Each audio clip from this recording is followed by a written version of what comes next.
las láminas con Gelmi, quiero leer Ujú. estos comentarios aquí de Fernanda Sotelo. Ella dice, según yo, todo ocurrió porque los egipcios no reconocían a Hashem y esclavizaban su pueblo, ya que todo acto tiene una retribución y ese pueblo era un pueblo cruel, ¿no es verdad?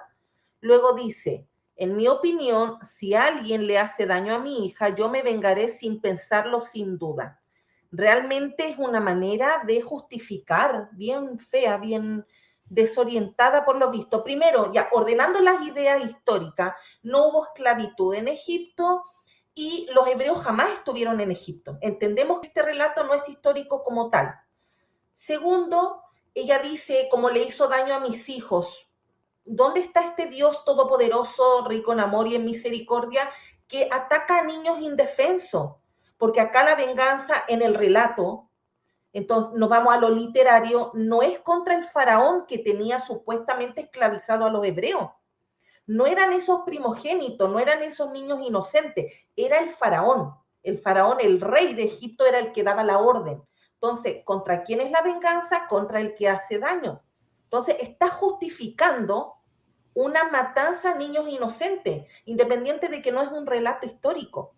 Entonces justificas que un Dios que dices que no fue reconocido en tierras de Egipto, oye, en el segundo periodo intermedio, todos los cananeos que ingresaron con sus dioses fueron todos reconocidos. La diosa Nat fue súper reconocida. Incluso Ramsés II le colocó el nombre de Anat a una de sus hijas. Los egipcios no tenían problema con reconocer otros dioses, incluso de adorarlos, de dar espacio para que le construyeran templos. Este es un relato solamente literario, no hay nada histórico ahí, pero que feo que hoy en día queramos justificar matanzas de niños inocentes en la Biblia. Mira, fíjate, algo, otra, ahorita que mencionas eso, bien sencillo, la doble moral, como lo quieras llamar, de justificar lo que Dios hace, ¿no? Cuando tú dices, Faraón mandó matar a todos los niños menores de 2 años de los hebreos, una barbarie, ¿no? O sea, es algo inaudito, algo cruel, ¿sí? Algo que no debe suceder. Pero si dices, Dios pasó por el medio del pueblo de Egipto y sacrificó a cada primogénito, es que Dios estaba ejerciendo juicio, ¿verdad? Entonces, ahí digo, nuevamente se da una incongruencia en el cual dices, bueno, ¿por qué por un lado, cuando los egipcios lo hacen, no es algo bárbaro, es algo inhumano, pero cuando no los hebreos, cuando Dios es quien lo hace, cuando Dios lo ordena, cuando Dios lo demanda, entonces esto, es que está justificado. Es una especie de doble moral, ¿no? Ujú. Totalmente. Y ese es el problema de las religiones, que a veces la gente se limita a ir más allá porque su mundo o su forma de pensar solamente está centrada en la Biblia. Como siempre, hay esa resistencia, ¿no? Y que los eruditos, los estudiosos se debaten si realmente los israelitas sacrificaron a sus hijos o no, Ujú. si lo hicieron a cuáles dioses o qué tan generalizada fue esa práctica, ¿no? Eh, Ajá. y hay un consenso al menos general de que sí existió en el antiguo Israel, aunque algunos no estén de acuerdo si fue a Yahvé o fue a Molech, pero también comentábamos que esta Molech en realidad es una deidad cananea, ¿no? Pero si le quitas los vocales, también igual significa Melech.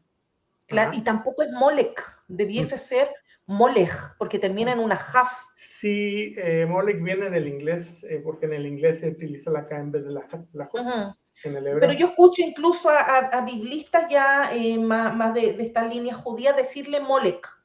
Si Uh-huh. saben el hebreo, no debiesen pronunciarlo así. ¿A qué se debe? Para no darle el sonido de Melech. Uh-huh. Porque realmente no hay nada claro con este dios Molech o Moloch. No hay nada claro porque recién cuando se insertan en el texto masorético, los masoretas insertan la vocalización, Exacto. es cuando se le da el Molech. Antes de eso,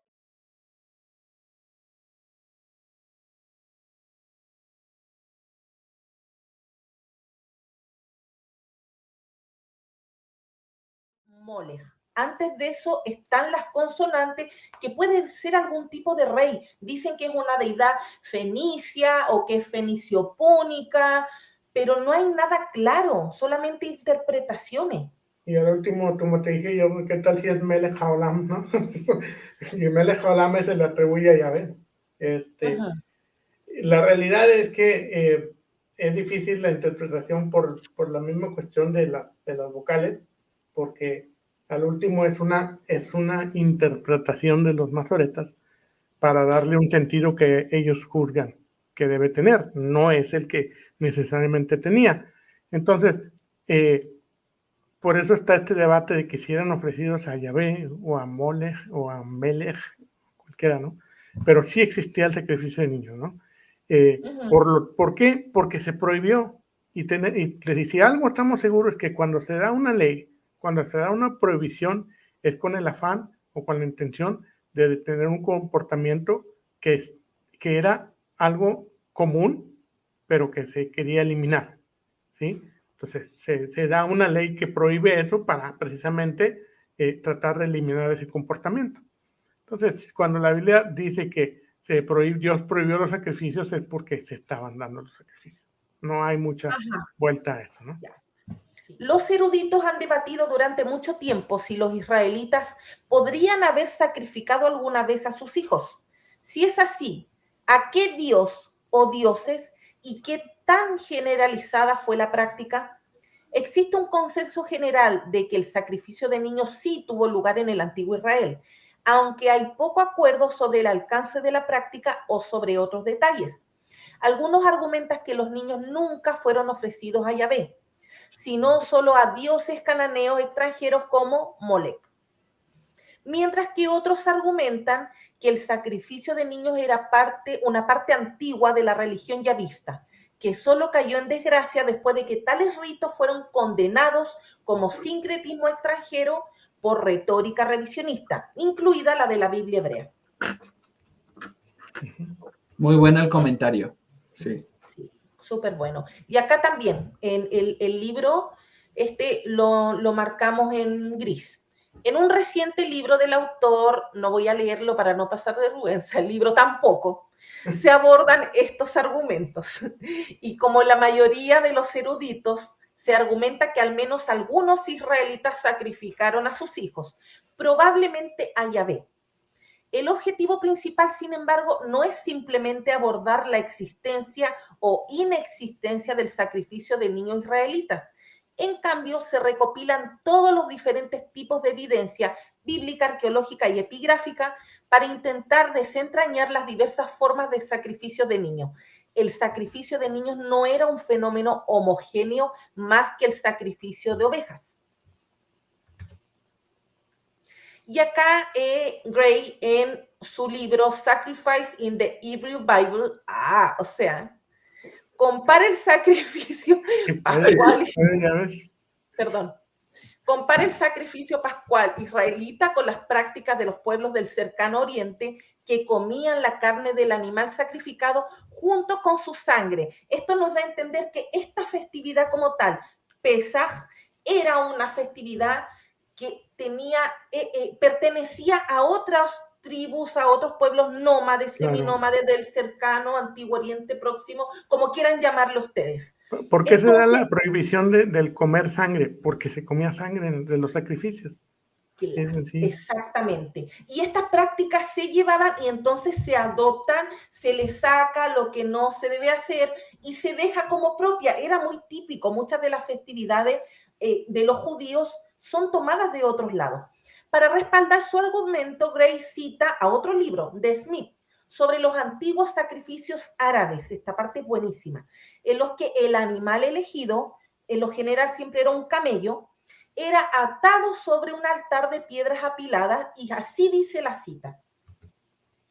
La sangre en el altar de su Dios crea un lazo de sangre entre los adoradores y su Dios. Su práctica incluía tanto beber la sangre como comer la carne que contenía la sangre para que comiera la carne con la vida del animal todavía en ella. Religion of Semit, la página 345. Y con Edgar se nos vino a la mente este versículo, estos dos versículos de Juan, capítulo 6, versículos 55-56. Porque mi carne es verdadera comida y mi sangre verdadera bebida. El que come mi carne y bebe mi sangre permanece en mí y yo en él.